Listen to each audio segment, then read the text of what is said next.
Allez, bonjour à tous, j'espère que vous allez bien. Aujourd'hui, revue de marché, on a pas mal de points à aborder, que ça soit le discours de Kevin Warsh, ici les cryptos qui sont en train de chuter, BTC qui est en train de passer sous un niveau important. Il y a beaucoup de personnes qui se posent la question sur les exchanges, est-ce qu'ils sont enregistrés MiCA, qu'est-ce qui va se passer au 1er juillet, c'est quelque chose que je vais préciser juste après. On parlera bien entendu ici du marché US, je vous partagerai un trade que j'ai en cours, que j'ai pris tout à l'heure, et on verra 3 altcoins que vous m'avez demandé d'analyser, OKB, HBAR et CKB.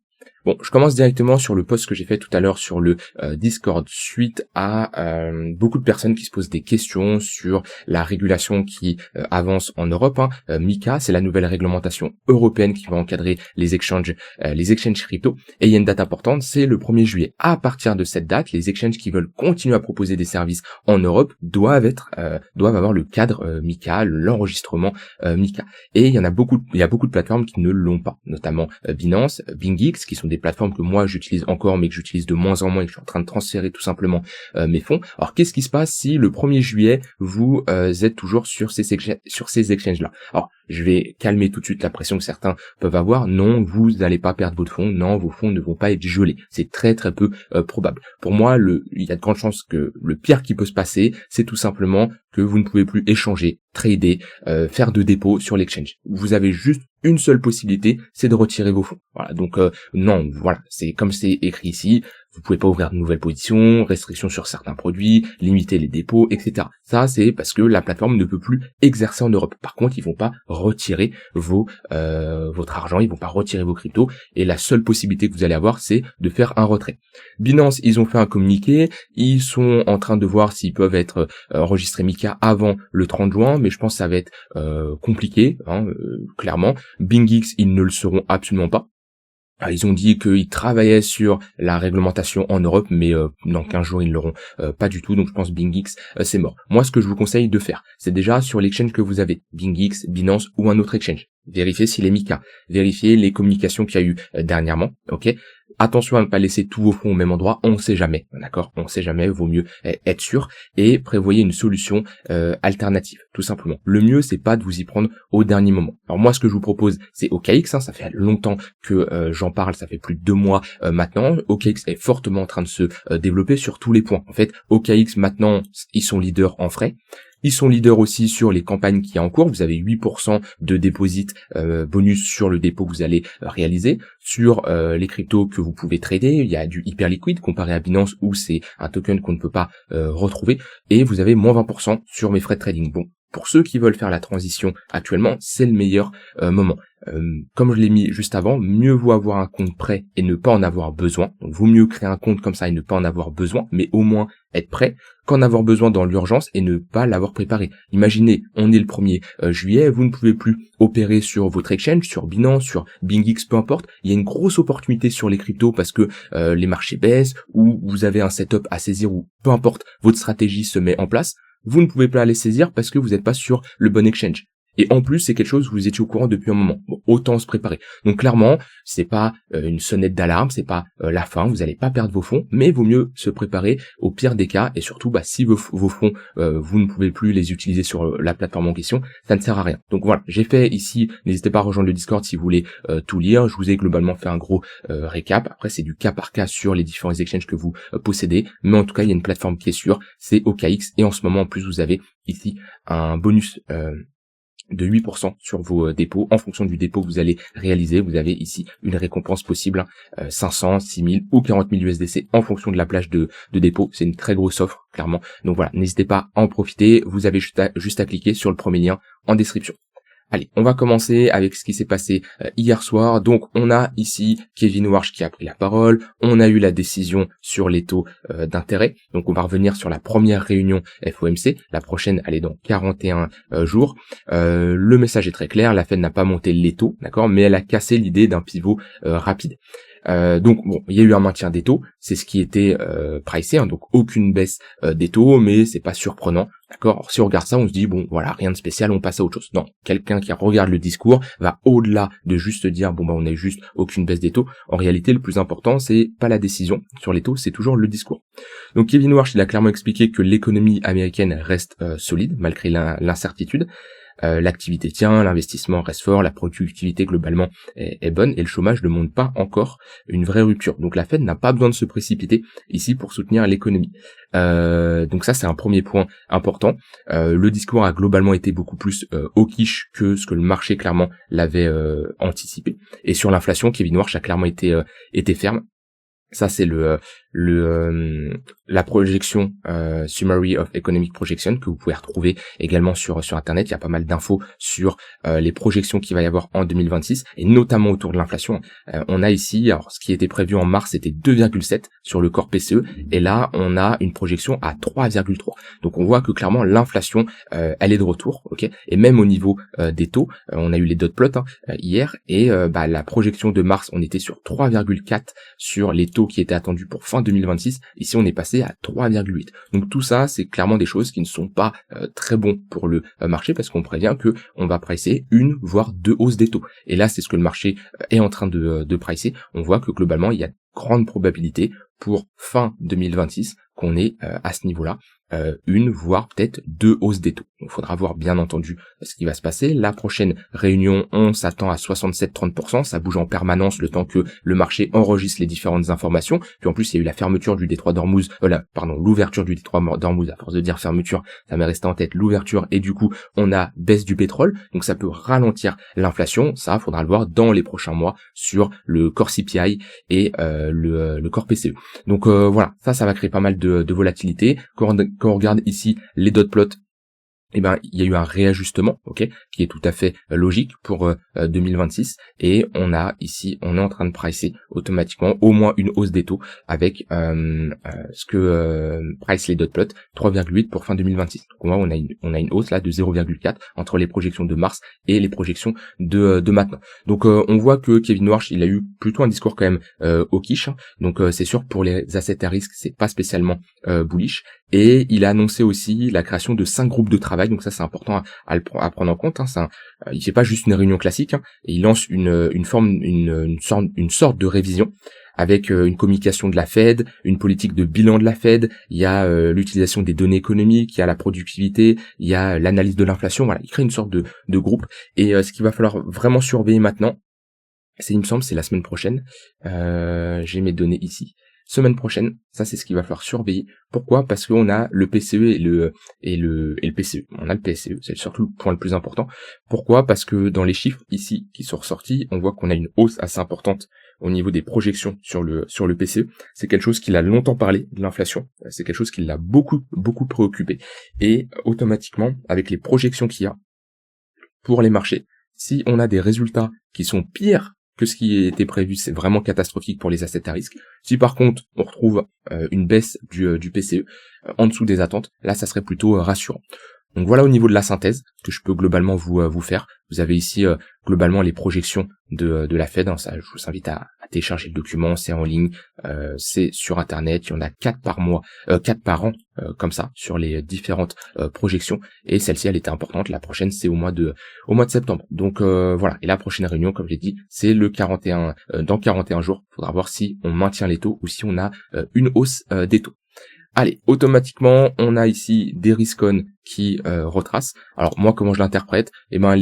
Les indices qui étaient plutôt forts, ils corrigent pas tant que ça, parce qu'il faut prendre en compte aussi que de l'autre côté, on a une détente ici du pétrole, baisse du pétrole, donc c'est plutôt bullish pour les risk-on. Par contre, il y a eu le discours de Kevin Warsh qui est plutôt bearish, donc je pense qu'on continue dans cette dynamique sur les indices à être plutôt fort, mais à ne pas non plus trop performer. C'est-à-dire, voilà, on a un peu de volatilité, c'est ce qui était attendu. Le Nasdaq qui reprend un peu des couleurs, qui est pas loin de faire un nouvel ATH, mais faut quand même être prudent sur les prochaines données économiques qui vont arriver. Mais c'était des indices forts, donc globalement ils restent forts. Par contre, les cryptos qui BTC, Ether, les altcoins étaient clairement faibles, c'est un discours qui n'est pas bullish pour les cryptos. Je vous rappelle, dans l'ordre de la pyramide des assets à risque, vous avez automatiquement les cryptos tout en haut. Bien entendu, c'est des assets fortement volatiles, donc automatiquement, oui, des indices, oui, des actions sont moins risquées de manière générale que des cryptos. Ça dépend de quelle action, c'est sûr, vous prenez la pire action contre le BTC c'est un peu plus sécure, mais voilà, c'est pour ça qu'on a ici un sell-off sur les cryptos. Maintenant, d'un point de vue technique, C'est pas terrible ce qu'on est en train de faire sur le BTC. On avait vu ici deux zones à surveiller, hein, les 64 000 $ et sur du court terme les 65 500. On est passé en dessous de cette zone-là. Il y a eu pas mal de volatilité au moment de la cassure. Et puis là, on s'installe clairement en dessous et on est en train de réintégrer notre zone très importante là, 63 500 $. À ce niveau-là, vous voyez, hop, ce niveau, on repasse en dessous. Alors on va attendre quand même la clôture daily, ne pas se projeter trop rapidement, mais là on est parti pour réintégrer. Une réintégration comme ça de value area high, c'est clairement pour aller chercher la prochaine zone, notre value area low. Et on va sûrement retester ces plus bas. Donc on retrouve ici un price action qui est plutôt bearish. Si je mets également des moyennes mobiles, on voit qu'on repasse en dessous du 15 minutes, en dessous du 1 heure, on est toujours sous le 4 heures, on est ici sous le 3 minutes. Donc là la trend est baissière sur toutes les unités de temps. Voilà. Donc BTC n'a pas encore posé de bottom, ça va prendre du temps, sûrement tout l'été, début fin d'année 2026 également. Je vous rappelle ici avec la cyclicité, bah voilà, faut laisser le marché évoluer jusqu'à trouver peut-être son point bas qui va être en octobre-novembre 2026. Donc faut pas se précipiter. Alors j'ai été acheteur sur le BTC, hein, sur ces zones-là, là 67, 68 000 $, pour la simple et bonne raison que on revient chercher des niveaux d'achat intéressants. Mais on n'est pas sur des niveaux où il faut faire all-in. Il faut garder du cash pour être flexible. Et ça, c'est quelque chose de très important. Parce que la personne qui a très peu de cash, eh ben, elle va mal se comporter. Pourquoi? Une personne qui a très très peu de cash dans ce genre de conditions, elle va hésiter entre acheter maintenant ou acheter plus bas. À partir du moment où elle hésite, qu'elle sait pas trop, et du coup qu'elle n'est pas flexible, mentalement parlant, ça va être dur, parce que elle va s'embrouiller, elle va pas avoir les idées claires et les émotions vont prendre le contrôle. Une personne qui a pas mal de cash, eh ben, elle peut se positionner maintenant comme plus bas, voire même encore plus bas. Donc cette personne est à l'aise, cette personne observe le marché et tout va bien dans le meilleur des mondes. C'est beaucoup de personnes qui regardent ces vidéos, je sais que vous avez pris les bonnes décisions, hein, qu'on a réduit ensemble notre exposition, qu'on était tout en haut ici, qu'on a réallégé un peu, voilà, moi en tout cas j'ai réallégé, j'ai quand même pas mal de cash au cas où on va plus bas, même des scénarios catastrophes, 30 000 $, j'aurai encore du cash pour me positionner sur le BTC. Donc c'est ça, avoir cette flexibilité, d'avoir du cash de côté, vous vous sentez beaucoup plus à l'aise. Maintenant, là, sur du court terme, c'est bearish. Moi, je passe clairement bearish. J'étais repassé bullish à prendre des longues au moment du break, ici, en mode continuation de tendance. Hein. J'avais pris des longues, je vous avais montré, c'était début de semaine, ici, ce lundi, dans le pullback tunnel 3 minutes. La dynamique s'inverse, et ben, je m'adapte en conséquence. M-top, on passe sous le 15 minutes, sous le 1 heure, dynamique baissière, momentum baissier. Pour le moment, bah, les replis qu'on va voir, tunnel 3 minutes, tunnel 15 minutes, maintenant, demain, vont être des opportunités pour prendre des shorts. Donc voilà, globalement, moi c'est comme ça que je fonctionne. Hein. J'adore la volatilité à la hausse ou à la baisse. J'adore quand on a du momentum parce que comme ça j'ai un flux. Il se passe quelque chose et je vais toujours là où il se passe quelque chose. C'est comme ça qu'on traite tout simplement le momentum. Donc de mon côté, là, dans les prochains jours, je vais surveiller tout simplement les pullbacks. Maintenant, à quel moment on peut repasser bullish sur BTC? Bah, faudrait repasser à nouveau au-dessus des 64 000 $. Et on aurait un plus gros signal si on valide le break des 67, où là on aurait une structure à ce niveau-là, en W bien plus importante, on serait sur une structure en 3 jours. Pas en weekly un peu trop tôt, mais une structure en 3 jours, ce qui serait plutôt pas mal. Mais pour le moment, ce n'est pas encore validé. Donc attendez la clôture, ne vous précipitez pas. On voit que le discours de Kevin Warsh a bien impacté les cryptos, hein, que ça soit hier, on le voit bien au moment du discours. Voilà, il y a eu publication sur les taux, puis après on a fait ce plus bas. Hein. Je vous avais dit qu'on était à ce niveau-là quand je vous avais fait l'update. Je vous ai dit soit c'est bullish, ce sommet il saute, soit c'est bearish, ce cru il saute. Bon voilà, ce cru il a sauté et on a clairement enfoncé. Donc là, patientez, attention à ne pas prendre des décisions à chaud, prenez du recul. Si vous avez besoin de poser des questions, si vous savez pas trop quoi faire, n'hésitez pas à rejoindre le Discord. Vous arrivez ici, voilà, vous avez ici un groupe passionné qui partage des idées, qui partage des trades, qui donne des conseils, des analyses graphiques. Il y a de tout. Il y a une très bonne communauté mature qui, honnêtement, ça fait très plaisir de discuter avec vous. Hein. Et même moi, j'ai des choses à apprendre des autres sur certains domaines. Et on parle principalement trading, crypto-investissement, mais dans ce chat-là, on rigole bien, on parle de d'autres sujets. Voilà, c'est très très familial et ça fait plaisir. Donc en tout cas, si vous voulez vous former, si vous voulez être dans une démarche d'apprentissage, c'est dans ce genre de groupe que vous allez progresser. Donc globalement, il faut mieux attendre là sur le BTC et ne pas se précipiter trop rapidement.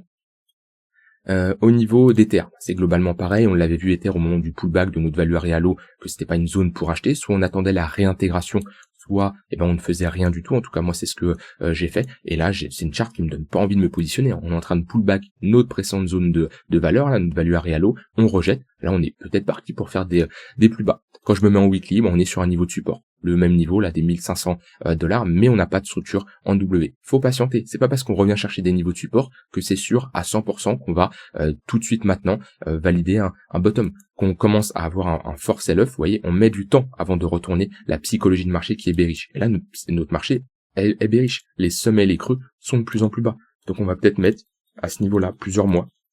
Vous voyez, on va peut-être faire ça jusqu'à septembre. Et alors, je dis pas que ce range va être de cette manière-là. Vous voyez, ici, il a duré quand même pas mal de temps. On est arrivé ici en juin et on a eu vraiment un break concret en novembre 2023. Donc on a eu ici une phase de latéralisation pendant plus d'un an. Pour après avoir une cassure. Donc ça, c'est quelque chose que vous devez anticiper à l'avance. Vous devez vous dire que le marché ne va pas spécialement repartir tout de suite maintenant. En tout cas, pour moi ici, le signal reste bearish sur Ether. On a également réintégré et ça me donne pas envie de me positionner. Au niveau de Hype, alors Hype, il est venu faire ici son ATH, puis là on a eu une prise de liquidité, c'est ce que je surveillais, beaucoup me disaient ça y est, Hype, on part sur un ATH, c'est reparti, etc. Non, moi j'attends les clôtures. Pour moi un ATH c'est une clôture, je me précipite pas avec des mèches, parce que des mèches c'est des prises de liquidité, ça nous montre qu'il y a de l'absorption, et on n'a pas une cassure tout simplement. Donc là si je zoome en H4, on a ici un M-top qui se met en place, c'est peut-être une plus grosse structure qui se met en place sur Hype, avec un top de marché moyen long terme. Si on commence à passer sous cette zone-là, là on breakerait le tunnel 4 heures, inversion de notre dynamique quand même moyen terme, là on pourrait revenir chercher bien plus bas. Donc on a retesté ici, on a piégé pas mal de monde avec cette cassure réintégration. Dès qu'on a réintégré ATH, et là peut-être on va refaire à nouveau une chasse au-dessus pour réintégrer, aller plus bas. Donc là, je sais que beaucoup attendent des prix bien plus bas sur Hype. Voilà, je sais, à force de discuter avec vous, je vous connais. La majorité, vous souhaitez un prix bien bas parce que vous n'avez pas pu vous positionner. Et ça se trouve, vous l'aurez. En tout cas, c'est maintenant que vous devez faire le taf de vous préparer. Quelles sont les zones qui vous intéressent et quelle allocation vous allez mettre sur chacune de ces zones-là. Le taf, il doit être fait maintenant. Maintenant, si je dézoome un peu, c'est pas non plus la fin du monde pour le moment. On perd le 15 minutes, si on perd le 1 heure, là je commencerai à me dire attention, on surveille le 4 heures, mais là en tout cas on a une dynamique baissière qui est en cours. On le voit, les creux, les sommets de plus en plus bas, notre trend à ce niveau-là, elle est clairement bien baissière. Donc méfiance quand même sur Hype. Si on commence à perdre des niveaux plus importants, on pourrait changer la dynamique moyen terme. Alors moi j'ai pris un trade tout à l'heure sur NIR qui se passe pas super bien. Hop là. J'ai pris un trade parce que j'avais un signal, bien sûr, vous en doutez, sinon je ne l'aurais pas pris ce trade-là. Alors sur NIR, c'est globalement le même principe que j'ai longtemps que j'opère depuis un long moment maintenant. C'est j'ai une altcoin qui est forte, j'ai une altcoin qui surperforme le marché ici avec un break de tunnel daily qui performe. On regarde c'est dans les meilleures performances de la semaine, du mois. Alors mois, bon, on est sur un -5, mais globalement, c'est une altcoin qui sort du lot. Si on regarde le mois dernier, mois de mai, ça a été l'une des meilleures altcoins, si ce n'est la meilleure altcoin. On regarde là, je reviens au mois de mai. Voilà, ici, on prend la courbe violette, c'est NIR, elle a très bien performé. Donc, dans l'optique toujours de me positionner sur les altcoins les plus fortes, j'ai attendu un retracement, j'ai eu ici une structure en W. J'ai attendu un pullback, on a parfaitement pullback à ce niveau-là sur le tunnel 4 heures, j'ai en confluence un point pivot mensuel également, à ce niveau-là, vous voyez, parfaitement, donc ça c'est cool. J'ai ici une divergence haussière sur notre MACD, que je montre.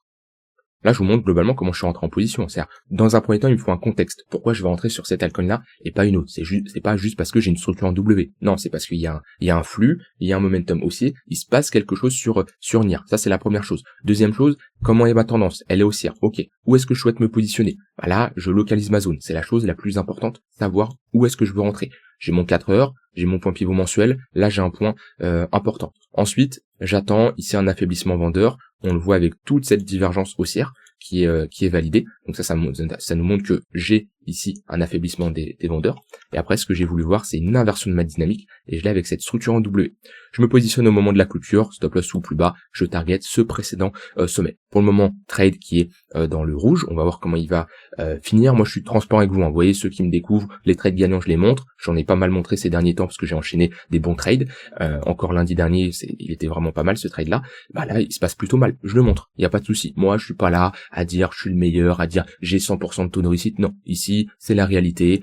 On est concret. On commence pas à s'inventer une vie ou quoi que ce soit, on est transparent. Si demain ce trade il est perdant, je vous ferai une update, je vous dirai ce trade il est perdant.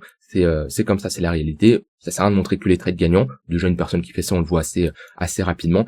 Puis surtout, c'est pas que dans les trades gagnants qu'on apprend. Non, c'est aussi dans les trades perdants qu'on peut se rendre compte des erreurs qu'on a fait, ou peut-être des fois c'est juste le marché. Bon, en tout cas, voilà, trade que j'ai en cours ici sur NIR. Au niveau des indices, alors on les a vus un peu tout à l'heure.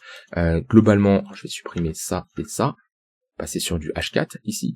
Rien d'alarmant pour le moment, hein, on est repassé en gap haussier au-dessus de ce niveau-là, on a comblé le gap, on le voit, et on a clôturé au-dessus de cette polarité. Donc sur le SP500 et le Nasdaq, c'est globalement pareil, il n'y a pas de signe de top pour le moment.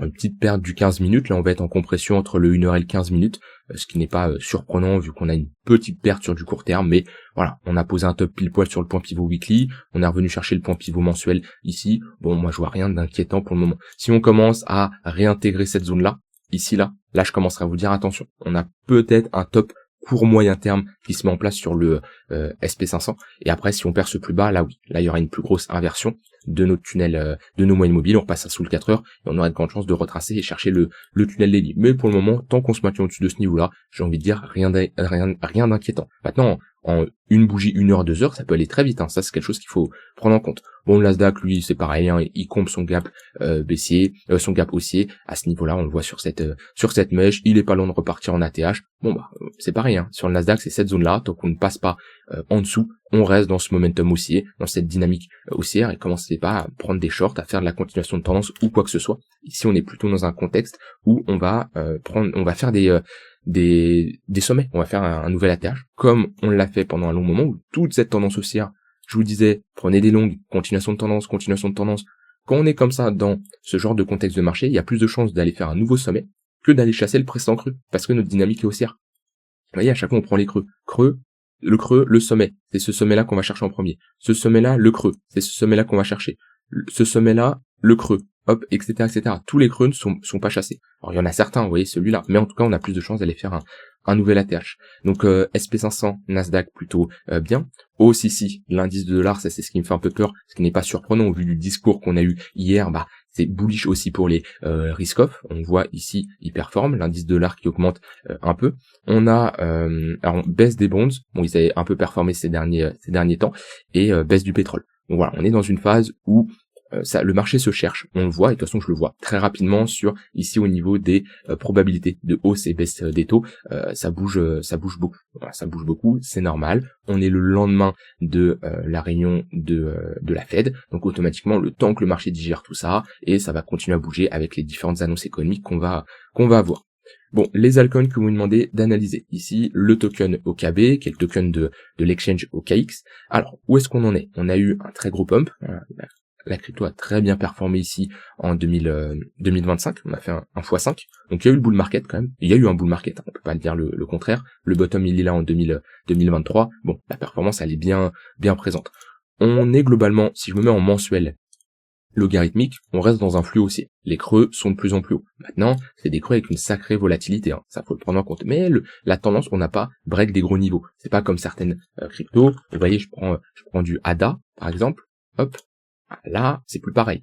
Là, même si les creux ont également pas mal d'amplitude, ça c'est moche, ce qu'on est en train de faire. Ça c'est très moche. Je prends du AVAX.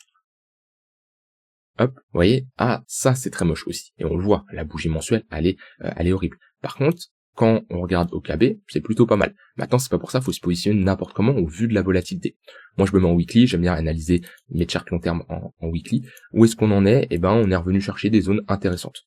Parce que quand on est comme ça sur une découverte de prix aussi forte, avec très peu de volumes qui se font exécuter, là je me mets, vous voyez, vous mettez en daily comme ça, prenez votre volume profile, vous mettez sur toute la hausse. Alors je suis sur crypto, donc on va ne pas pouvoir faire ça. On va mettre OKB USDT, aller sur OKEx. Hop, vous mettez votre volume profile ici, regardez les volumes. Il y a des gros déséquilibres. Là il y a un premier déséquilibre ici, et là un très gros déséquilibre ici, qu'on est venu combler. Mais tout ça, c'est des niveaux où en général on revient très souvent les chercher. Maintenant je me mets en weekly, hop, on est revenu chercher cette zone là, donc on est sur des niveaux de support. Si je trace un Fibo, on revient chercher des niveaux intéressants pour se positionner. Vous voyez, on est en dessous de notre zone de rechargement long terme. Si je prends le point le plus bas qu'on a trouvé en 2022, on est pile poil dedans. Si on doit vraiment aller chercher bas, il y a les 0,886, mais on ne doit pas aller en dessous. Si vraiment on break ce creux là des $30, ça serait bearish pour pour OKB là, mais pour le moment, c'est la zone de localisation est bonne. Maintenant, on est toujours dans une dynamique baissière. Comment je le vois? Je mets des moyennes mobiles, j'enlève tout ça parce que c'est moche, hop, je mets juste des tunnels. On est sous le daily. Et le daily qui fait parfaitement office de résistance. Rejet, rejet, rejet, rejet, on n'arrive pas à passer au-dessus. On est dans le même cas que le précédent bear market où il y avait le tunnel daily qui faisait office de résistance. C'est notre moyenne mobile de 200 périodes, pour faire simple. Donc tant qu'on ne passe pas au-dessus de ce tunnel daily, nous sommes toujours dans une dynamique baissière. Si par contre on arrive à le break, inversion de notre dynamique, d'un point de vue price action, ici, on aurait une structure en W, et là on aura de grandes chances d'avoir une inversion de notre dynamique et repartir au moins à minima dans un range, voire une tendance haussière. Pour le moment, clairement, la tendance est baissière. Au niveau de H-bar c'est pas terrible non plus, il a eu également son bull market, hop. Alors là, je vous montre des cryptos qui ont quand même bien performé en 2023-24 et qui n'ont pas cassé leur plus bas. Donc c'est des cryptos qui sont un peu mieux que du ADA, du AVAX, qui eux ont pas trop performé, en plus qui cassent leur plus bas. Bon, on revient chercher, on comble toute cette zone de déséquilibre. Pareil, si je mets un Fibo, on doit être sur les 0,886, pile poil. En général, les 0,886, c'est le niveau où les alts bottom. Si on les enfonce, c'est vraiment que il y a plus d'intérêt et qu'on va casser des gros niveaux par la suite. En général, c'est pas bon qu'on commence à aller en dessous des 0,886 d'un aussi gros retracement. J'ai pas pris 2-3 mois de retracement. Là, je prends de 2023 à 2025. Donc voilà, on est pile poil dessus. Maintenant, ce qu'il faut, c'est la pattern qui nous inverse notre dynamique. De la même façon, nos tunnels daily qui faisaient office de résistance ici, pareil, une fois, rejet, là, support, on le perd une fois, 2 fois, bah faut le break. Là, faudrait s'installer au-dessus des 12 centimes, 11 centimes de dollars. Ça sera un signal plutôt pas mal. Donc pareil, on a un peu des charts qui sont similaires. Le mot à retenir là, c'est patienter, mais être prêt. C'est pas je patiente, j'hiberne pendant 1 an et je reviens plus tard. C'est le meilleur moyen de rater des opportunités et les entrées. C'est je fais le taf, de regarder les charts, pas tous les jours, ça sert à rien, mais peut-être une fois par semaine. Je prépare la suite, je sais où est-ce que je veux me positionner, et quand j'ai mon signal, bah je rentre. Et ensuite, c'est KB. Pareil, comparé là au KB H-bar, où il peut y avoir des achats qui peuvent se faire si vous avez des setups. Moi, c'est KB, c'est mort. Là, je me mets en mensuel. C'est ce qu'on a vu avec ADA AVAX. Je me mets en log. Là, c'est terrible. Ici, c'est très très moche ce qu'on est en train de faire. Et ça, c'est une crypto qui ne refera pas de nouvelle attache. Je mets pas ma main coupée, mais à 98% même, cet altcoin ne refera pas de nouvelle attache. On a trop enfoncé, il y a plein d'acheteurs bloqués, il y a trop de résistance à les casser, puis c'est moche. On a cassé ce niveau de ça, c'est un très gros niveau. Vous vous rendez compte, on casse le plus bas du crack Covid de 2020. Le crack Covid de 2020. Si on prend des charts comme le BTC, son crack Covid, il est là. C'est comme si le BTC était passé sous ces 3000. Si je prends le SP500, c'est comme si on était passé sous cette zone-là. Faut se rendre compte de à quel point c'est ouf quand même. Donc c'est là où ceux qui vont holder ce type d'alcool ou ceux qui veulent se positionner, non, franchement, c'est pas un conseil en investissement, mais limite, j'ai envie de vous dire, si vous m'écoutez, vous achetez pas ce genre de daube, bah vous évitez la suite. Et la suite, c'est ça. Quelqu'un ici qui achète ce genre de daube qui est revenu chercher son plus bas de 2020, là c'était quoi, c'était en 2022, et c'est le même discours que j'ai sur OKB, que j'ai eu sur EOS à l'époque en 2022, bah vous voyez ce que ça donne. C'est terrible. Et puis là, changement de nom, je me rappelle plus comment son changement de nom, mais c'est terrible, ça continue à chuter. Vous allez avoir ce genre de chart. Ça ne sert à rien de se positionner là-dessus. Vous prenez une perte et en plus vous immobilisez du capital qui pourrait être mieux investi ailleurs. Puis là, si je me mets sur du court terme, c'est moche, regardez. 4 heures sous le daily sous le 3 jours, on enfonce. Là aujourd'hui, c'est une bougie à moins 10%. Voilà, il y a rien à faire là-dessus. Bon, on a fait tout le tour. Soyez prudents au vu de la vol qu'il y a actuellement. BTC, c'est pas terrible. Préparez-vous pour la suite. Et voilà, je vous souhaite une très bonne soirée. N'hésitez pas à passer à l'action là sur par rapport à Mika pour ne pas vous retrouver pris de court en fin du mois. Vous avez toutes les informations sur le premier et le deuxième lien en description. Je vous souhaite une très bonne soirée et je vous dis à demain pour une prochaine vidéo. Bye bye.